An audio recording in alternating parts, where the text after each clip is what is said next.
अस्सलाम वालेकुम दोस्तों, उम्मीद है तमाम दोस्त खैरियत से होंगे। वीज़ा वाला भाई आज आप लोगों के लिए एक ऐसा टॉपिक लेके आया है जिसके बारे में बहुत ज़्यादा लोग पूछते हैं और वो है यूके वर्क वीज़ा। हालिया दिनों के अंदर यूके वर्क वीज़ा के अंदर बहुत सारी तब्दीलियाँ भी आई हैं 22 जुलाई के बाद। उसके अलावा यूके वर्क वीज़ा के बारे में बहुत ज़्यादा क्रैकडाउन के बारे में भी हमें सुनने को मिल रहा है। आज की वीडियो इसी सिलसिले के अंदर है जिसमें मैं आप लोगों को डिटेल में बता रहूँगा किस तरह से यूके वर्क वीज़ा के ऊपर भी सख्तियाँ भी हो गई हैं और किस तरह से वीज़ा कैंसल भी किए जा रहे हैं।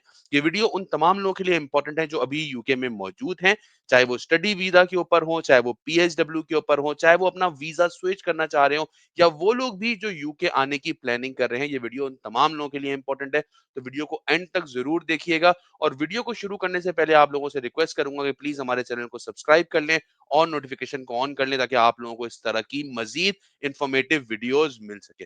आइए दोस्तों वीडियो का आगाज़ करते हैं, आपको लेके चलता हूँ एक न्यूज़ के ऊपर जिसने मेरी तो अटेंशन ले ली और उम्मीद करता हूँ आप लोगों की भी अटेंशन ज़रूर ले लेगी वो न्यूज़। अच्छा जी, बीबीसी न्यूज़ की ये न्यूज़ है कि licence cancellation of migrant work visas double. मतलब कि जो माइग्रेंट वर्क वीज़ाज़ हैं, जिनको हम स्किल्ड वर्कर वीज़ाज़ भी कहते हैं, अब उनकी तादाद डबल हो गई है। मतलब अगर पहले 100 वीज़ा कैंसल किए जा रहे थे, तो अब 200 वीज़ा कैंसल किए जाएँगे। ठीक है जी। अब ये बोल क्या रहा है इसके अंदर कि twice as many license allowing companies to bring in migrant workers were revoked last year compared to the previous 12 months according to the latest data। पिछले साल से लेके अब तक डबल की तादाद में जो लाइसेंस है वो कैंसिल किए गए हैं। The home office said bosses had their licenses cancelled for abusing the immigration system, including underpaying and exploiting workers and using the work visa system to help migrants get around the law on how to enter or remain in the country। अब इसका मतलब ये हुआ कि भाई हो ये रहा था कि वर्क वीजा के नाम पे जो बहुत सारे यहाँ पर एम्प्लॉयर्स थे वो लोगों को कम सैलरी दे रहे थे। अब वर्क वीजा की ना यहाँ पे होम ऑफिस ने क्या किया हुआ है कि भाई आपकी एक सर्टेन सैलरी थ्रेशोल्ड है। अगर उसके हिसाब से आपकी सैलरी आपका एम्प्लॉयर दे रहा होगा तब तो आप लेजिटिमेट हैं। और अगर उसके हिसाब से आपको सैलरी नहीं मिल रही होगी तो होम ऑफिस जो है वो ये अख्तियार रखता है कि जो कंपनी है उसका लाइसेंस रिवोक कर दिया जाए। अब होता क्या है जब लाइसेंस रिवोक हो जाता है? भाई जब लाइसेंस रिवोक हो गया, आप किसी कंपनी के लिए काम कर रहे हैं और उनके स्किल्ड वर्कर वीजा के ऊपर हैं और उस कंपनी का लाइसेंस रिवोक हो जाएगा तो जाहिर सी बात है आपका भी जो सर्टिफिकेट ऑफ स्पॉन्सरशिप है वो भी कैंसिल हो जाएगा। इसका मतलब ये है कि या तो आपको कोई नया स्पॉन्सर मिल जाए, कोई नई कंपनी ऐसी मिल जाए जो कि आपको स्पॉन्सर कर सके कि ठीक है आप हमारे लाइसेंस के ऊपर आ जाएं और हम आपको सीओएस लेटर देते हैं और इसके बिहाफ पे आप जो है वो नया वीजा फाइल कर लें। अदरवाइज आपको एक सर्टेन टाइम दिया जाता है कि इस टाइम के अंदर अंदर आप अपनी कंट्री वापस चले जाएं।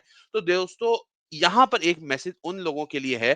आप भी जानते हैं कि पिछले कुछ दिनों के अंदर, पिछले कुछ सालों के अंदर बेतहाशा लोग यहाँ पे हेल्थ केयर वीजा के ऊपर आए हैं, जिससे mostly health care visa bogus होते थे। बहुत सारे लोग ये भी बोलते थे कि भाई हम जो है, मैंने बहुत सारी वीडियोस देखी उसमें उन्होंने बोला कि भाई यहाँ पे लोग आ गए और उसके बाद उन्होंने क्या किया कि वो जॉब तो थी नहीं उनकी, जॉब तो सिर्फ पेपर के ऊपर थी। मतलब कि वो यहाँ आने के बाद उस जॉब को रन करने के लिए अपनी जेब से टैक्स देते रहे, एम्प्लॉयर को कैश में सैलरी देते, वो उनको उनके अकाउंट में दे देते टैक्स और एनआई काटने के बाद। इसका मतलब है 300-400 पाउंड हर महीने वो अपनी जेब से इन्वेस्ट कर रहे हैं। और जाहिर सी बात है जब वो एक दफा सिस्टम के अंदर उनकी एंट्री हो चुकी है जॉब की, तो वो कोई दूसरी जॉब भी नहीं कर सकते। उनको सिर्फ 20 घंटे जॉब करना अलाउ होता है या फिर वो छुप के इल्लीगली ब्लैक के अंदर मतलब के कैश इन हैंड जॉब कर रहे होते हैं। ये दोनों सूरत हाल आपके लिए नुकसानदेह हैं क्योंकि आप अपनी पूरी फैमिली को लेके एक नई कंट्री के अंदर आके रह रहे हैं। कोई भी छोटी सी गलती आपके सारे फ्यूचर को ब्लैकआउट कर देगी। तो ये वाली चीज आपने दिमाग में रखनी, यहाँ से सबक लेना है। आगे बोल रहे the government is facing growing pressure on migration said the figures showed a continued delivery of real action to secure our border। अब पिछले एक साल के अंदर सबसे ज्यादा जो इलीगल बॉर्डर क्रॉसिंग हुई है वो यहाँ पे यूके में हुई है। अब पूरे यूके के अंदर इस वक्त यहाँ पे शोर मचा हुआ है। लंदन के अंदर भी अभी बहुत बड़ा प्रोटेस्ट हुआ था, लाखों लोग वहां पे आए थे स्टॉप द बोट्स के नाम से कि भाई यहाँ पर जो लोग बोट्स पे आ रहे हैं उनको रोका जाए। अब रोका तो उनको जा रहा है लेकिन उनकी आड़ में जो है वो जो लीगल माइग्रेंट भी यहाँ पे आ रहे हैं उनको भी रोकने की बात हो रही है क्योंकि यहाँ के लोकल्स के हिसाब से ये बोला जा रहा है कि भाई हमारे पास यहाँ पे जॉब्स नहीं है। तो जब हमारे पास ही जॉब्स नहीं है तो इसका मतलब ये है कि फिर हमारी कंट्री इस काबिल नहीं है अभी कि वो किसी और बाहर के वर्कर को जॉब दे सके। तो इसलिए इमिग्रेशन के ऊपर स्टॉप होना चाहिए। तो अब इसी बात को लेके गवर्नमेंट भी जो है वो इन मेजर्स को और ज़्यादा स्ट्रिक्ट कर रही है। मैंने अपनी वीडियोज़ के अंदर पहले भी बताया है आपको किस तरह से नई पॉलिसीज़ के तहत जो नए आने वाले लोग हैं, जो स्किल्ड वर्कर वीज़ा के ऊपर यहाँ पे आ रहे होंगे,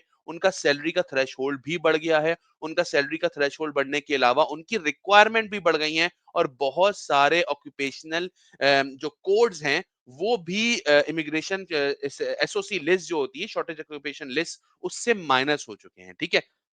The conservatives said ministers were tinkering around the edges of the issue and were not serious about cutting the number of people arriving in the UK. अब conservative ये बोल रहे हैं कि ministers जो है ना यहाँ पे वो इसको issue को seriously नहीं ले रहे हैं. In the year to June 2025, 1948 licenses allowing companies to bring in migrant workers were revoked.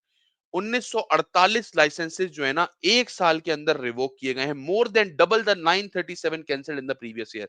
इसका मतलब क्या हुआ दोस्तों?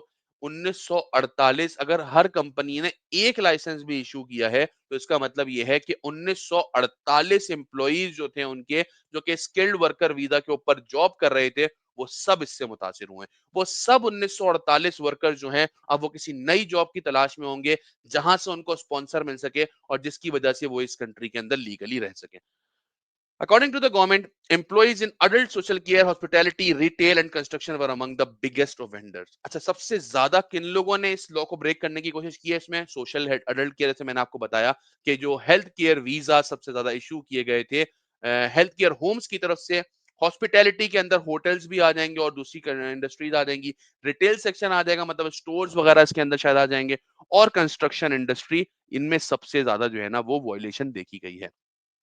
Licenses were revoked for breaking rules, including failing to provide promised work and underpayment and helping people to circumvent immigration rules. अब ये क्यों किया गया है? क्योंकि भाई उन्होंने उनसे जो प्रॉमिस किया था सैलरी, वो नहीं दी, अंडर पेमेंट की। दूसरा, जो काम की वजह से वो, जैसे मिसाल के तौर पे एक बंदा यहाँ पे आ रहा है वर्क वीजा पे, उसका वर्क वीजा बोल रहा है कि ये बंदा जो है ना ये कुक है, ये कुक है और ये खाना पकाएगा। लेकिन जब वहां पे गए तो पता चला कि वो बंदा कोई और काम कर रहा है। इसको बोलते हैं कि भाई प्रॉमिस वर्क वो पूरा नहीं कर रहा है। जिस काम के लिए उसको वीजा दिया गया था वो काम नहीं कर रहा, बल्कि वो कोई और काम कर रहा है, ठीक है? Some bosses were said to have used visas to exploit workers who need their job to stay in the country. अब ऐसे भी लोग देखे गए हैं जो कि एक्सप्लॉइट कर रहे हैं वर्कर्स को, जिनको मिसाल के तौर पे अब उनके पास वीजा नहीं है तो उनको वीजा दे दिया है। अब बहुत सारे लोग इसमें शायद बेचते भी होंगे वीजा, और लोग इसमें जो है ना बहती गंगा में हाथ धो रहे हैं। अब इसमें नुकसान किसका हो रहा है? खाली आप जैसे लोगों का, जो कि वीजा के ऊपर यहाँ पे आते हैं और वो कंपनी जो है वो बोगस होती है या वो कंपनी एक्सप्लॉइट करती है वर्कर्स को। Migration Minister Mike Tapp told BBC Breakfast that a large proportion of asylum claims and illegal migrants are usually visa overstayers. अब ज्यादातर लोग क्या करते हैं, वो ये बोल रहे हैं कि भाई जो लोग यहाँ पे अपने वीजा की ड्यूरेशन को ऊपर हो जाती है ना, तो फिर वो अजाइलम डाल देते हैं। जैसे स्टूडेंट्स हैं, वो अजाइलम क्लेम कर लेते हैं कि भाई चलो किसी तरह से उनको रेफ्यूजी स्टेटस ही मिल जाए ताकि वो इस कंट्री में रह सके, उनको इस कंट्री को लीव ना करना पड़े।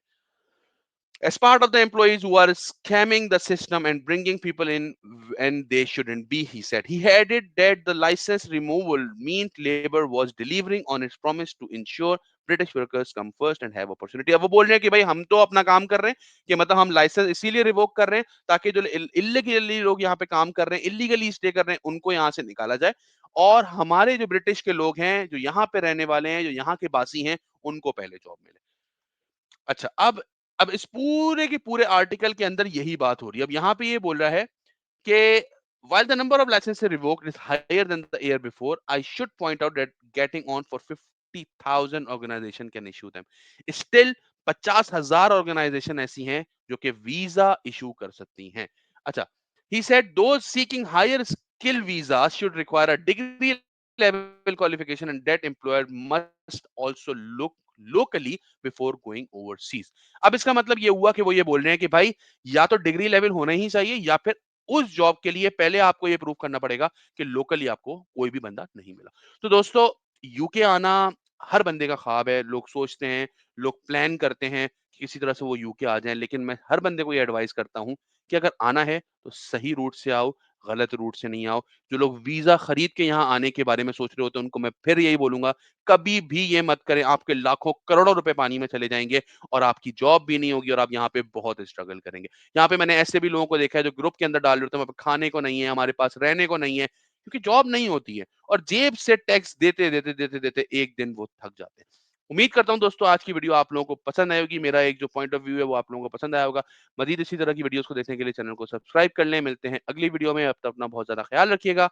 अस्सलाम वालेकुम।